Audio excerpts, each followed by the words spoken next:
Okay, the third area that I would like to share is regarding this deductible expenses. Okay, generally, the basic rule of deductible expenses that I believe many of you would already know is that only expenditure of a revenue nature can be considered as a deductible expense to reduce your income tax. And these expenses must be wholly and exclusively incurred in the production of income of your business in order to be able to be deducted as expenses.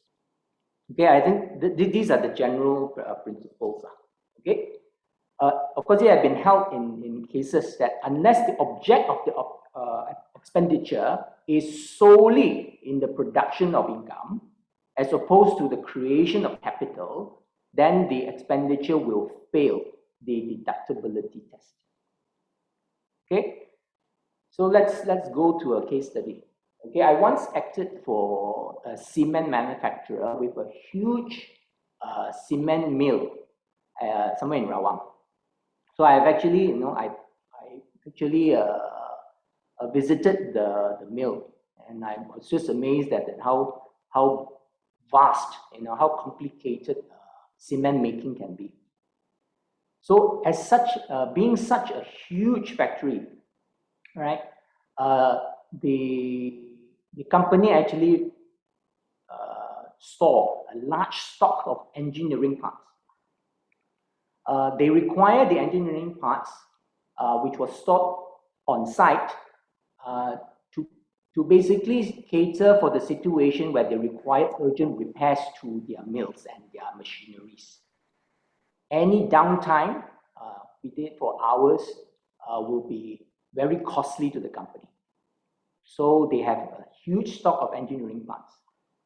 But throughout the years, they had basically upgraded their manufacturing system, which then led to many of these engineering parts that they have kept as spare parts becoming obsolete. And they could not use those spare parts anymore because it doesn't fit their new machines. And therefore, they had taken the steps to sell those parts as scraps. And the balance, they have then written it off as obsolete parts to reduce their income tax. So this is what they have done for about 3 years. Lo and behold, the income tax did the normal audit of the company, and they find fault with the write-off, and the deduction was actually disallowed by the income tax department. So then you will be asking, what is the basis of them actually disallowing the deduction? So you will be surprised that the IRB actually complained that the engineering parts that this company stored were excessive. They are saying that instead of 1,000 nuts or parts of this particular machine, a bearing, you ought to only have keep 200 instead of 1,000. So this is actually what the IRB had harped on, that the amount of engineering parts, these spare parts that the company had actually stored were excessive.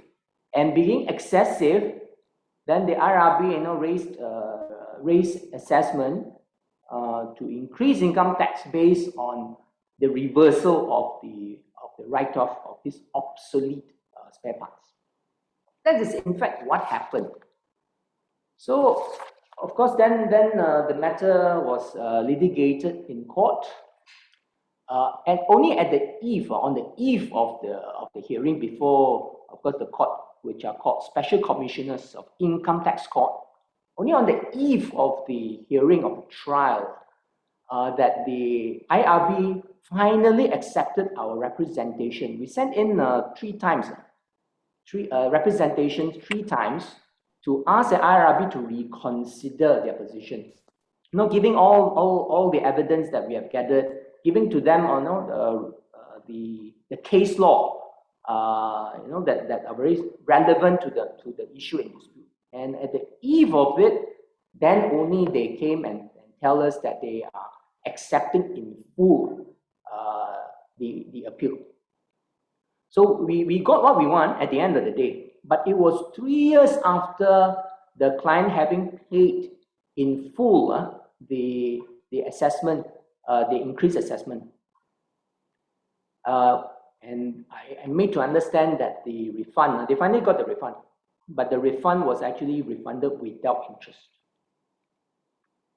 Okay, so this could very well happen, and it is again a real life case that I'm sharing.